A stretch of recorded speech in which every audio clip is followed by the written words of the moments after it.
Hello, and welcome to Boosting You, the ultimate wellness platform.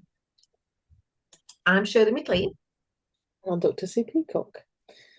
So, Shirley, we talk about stress all the time, don't we, in the context of work or relationships or daily pressures, but we don't always talk about, do we, about how managing stress isn't just about making you feel better in the moment. It's actually crucial for our physical and mental health.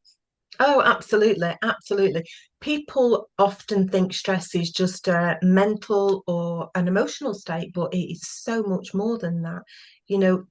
Chronic stress can cause absolute havoc on the body, sleep problems, headaches, digestive issues, even long-term health conditions like blood pressure. Yeah, absolutely. Yeah, yeah. Because stress bigger triggers, doesn't it? That fight or flight response, which is useful in emergencies, doesn't it? But when it's constantly switched on, it just puts such a massive strain on our bodies, doesn't it? And our immune systems are weakened, and inflammation increases, and then suddenly, we're more susceptible from everything from like common colds to serious conditions like heart disease. Yeah, yeah. And let's not forget the brain, stress affects memory, concentration, and emotional regulation as well. And that's why we're overwhelmed. We forget things, react emotionally or feel completely, absolutely drained. Yeah, absolutely. So, managing stress isn't just about feeling calmer, is it? It's about keeping our whole systems functioning properly, isn't it? And so I guess, let's, break it down between us to think about how it helps both sort of physical and mental well-being. Yeah, yeah. Okay. So let's start with the body first of all. So, when stress levels are high, what do we see physically? Yeah, we see things, don't we, like tension. So as we said, the shoulders up like this, the shallow breathing, the increased heart rate, those digestive issues. And really the list just goes on, doesn't it? But I think the good news is that, stress management techniques can help counteract all of those effects. Yeah. And one of my favorites again that I've mentioned before is progressive muscle relaxation, where again we tense and we relax and we just work our way down all of those muscle groups just one by one. And it's especially great for people with chronic pain or tension headaches. Yeah, yeah, I love that technique. I use it with lots of my clients, as I said, and the breathing exercises like either the box breathing or the 4-7-8 breathing, because they help regulate your nervous system, don't they, and lower your blood pressure. Absolutely. And let's not forget movement again as well. Exercise, it's one of those most effective stress relievers, and not just hardcore workouts like you do, Sue. Even a walk outside, it can just lower those cortisol levels. Absolutely, isn't it? And for people that exercise isn't appealing to, I try and reframe it as meaningful movement. So whether it's Yeah. doing a bit of stretching, I know, singing and dancing around the kitchen with the kids, or a bit of yoga, or a bit of gardening. And some people even like housework. I have to say it's not me, but some people like that, and that's meaningful movement for some people. Yeah, and sleep as well. Stress ruins sleep, absolutely, but poor sleep increases stress as well. So it's just that vicious cycle, isn't it? Hypnosis and guided relaxation, that can be a game changer for people struggling to switch off at night. Absolutely, definitely. And sometimes it's about having that wind down routine, isn't it? The switching off your screens, perhaps dimming the lights a little bit, maybe a warm drink. It's getting that sort of routine because, as we said, the body likes routines, isn't it? So if we can do those things every evening, it kind of signals to our brain that it's time to relax now. Yeah, yeah. And with mental and emotion well-being as well, it's absolutely finding that balance. So stress management also helps with that mental clarity as well, that emotional stability, really. Have you noticed how when people are stressed, they can't think straight? Yes, yeah, and that's kind of to do with sort of brain activity, which is really interesting, isn't it? It's because it's that prefrontal cortex which is the part of our brain that's responsible for our rational thinking and decision making. And when we're kind of all stressed and in survival mode, it kind of shuts down. Yeah, exactly.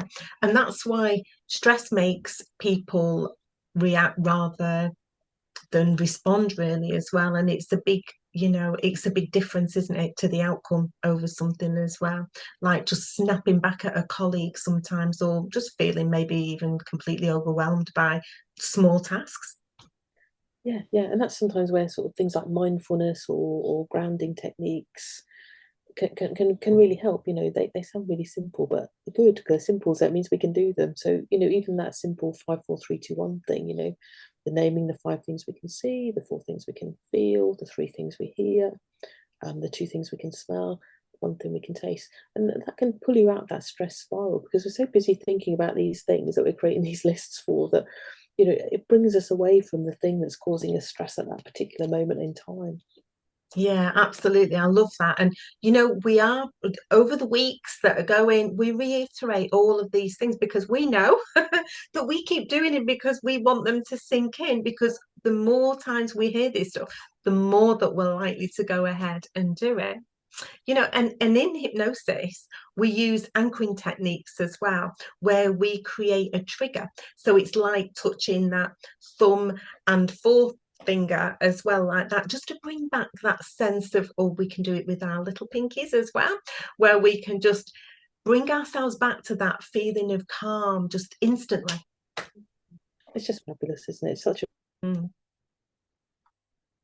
brilliant technique. And there's so many good techniques out there, isn't there? There's another powerful technique is kind of journaling. So kind of getting all the worries out of your head onto paper, and it stops those thoughts from swirling around endlessly. So I quite often say to people, because they'll say, well, what do I write then? Because I probably already said that once, but what do I write? So what I say is bullet points. And you can write, journals if masses if you want to, but I say bullet points. So 3 things that have gone well, Mm. 3 things that haven't gone well. Is there anything you can do about them? 3 things you need to remember for tomorrow. So it kind of balances the good things because it's normally things that haven't gone well or things you need to remember that go swirling around your mind, isn't it? Oh, absolutely. Yeah. And for emotional stress, I always encourage people to talk it out as well. So whether it's with a friend or a therapist or support group, just verbalizing those worries just reduces their power. Yeah, I think so. And when we're thinking about sort of long-term resilience, it's almost about trying to build that sort of stress-proof mindset, isn't it, really? So the real goal of stress management isn't just a short-term relief, it's about building that long-term resilience. Yeah, exactly. So that when stress does show up, we handle it, without going into total meltdown mode. Yeah, exactly. And sometimes it's about that perspective, isn't it? Shifting that perspective of things. Because people who manage stress well don't just eliminate stress, because it's pretty much impossible, isn't it? It's about how we view it. Yeah, like reframing stress really as a challenge rather than a threat. Indeed, absolutely. Yeah, and research on eustress or the good stress shows, as we know, that stress isn't always harmful. Sometimes, it sharpens our focus or boosts our motivation and pushes us to grow. If we've got to go for a job interview, we can't just turn up and go, oh, yeah, I'm all right, kind of thing. We've got to show our best. So we need that little bit of good stress to do a good job. Yeah, I love that. And it's like, an athlete using a pre-game nerves as fuel, say, or a performer even just channeling all that excitement into their performance, really. Yeah, exactly. If we've learned to sort of harness stress instead of fearing it, we can turn it into a really useful tool. Yeah, and this really ties into self-care as a lifestyle. Mm, So, not as a last resort, because that's not what we want to encourage. Prevention is always better than cure. So, if you're regularly going to be practicing relaxation techniques and just staying active and maintaining those boundaries, you don't get knocked over as easily when that stress hits. When we practice these practical everyday strategies for stress and prevention, yeah, it doesn't happen, does it? yeah, absolutely. So let's finish then with some quick everyday stress prevention tips. What? Okay, I'll start. So, morning routine matters. Yeah, so starting the day with 5 minutes of nice deep breathing and a nice big stretch as well, instead of just scrolling through your emails, that makes a huge difference. I love that. I love that. I think boundaries are absolutely crucial, aren't they? Knowing when to say no to people and not overloading yourself, and saying no without feeling guilty is probably a key word in that, isn't it? Yes, and laughter and joy, whether you want think it's funny or not, you can even laugh anyway. So watching those funny videos or playing with a pet, even we've both got dogs, haven't we? Or doing something fun that just instantly just shifts that stress. Yeah, and I think I'd also, for me personally, it's about being in nature, isn't it? Even 5 minutes outside just can calm your whole nervous system, can't it? Oh, yeah, and gratitude. I did a little gratitude exercise the other week, and again, writing down those three good things each day just shifts that mindset totally away from that stress and just towards that appreciation. Yeah, absolutely. So, I guess in sort of summary, really, managing stress isn't just about relaxation, is it? It's about protecting our health, improving our mindset, and building that resilience for the future. Yeah, exactly. It's a habit. It's not about eliminating stress, but it's about but handling it in a way that keeps us healthy, that keeps us happy, keeps us balanced as well.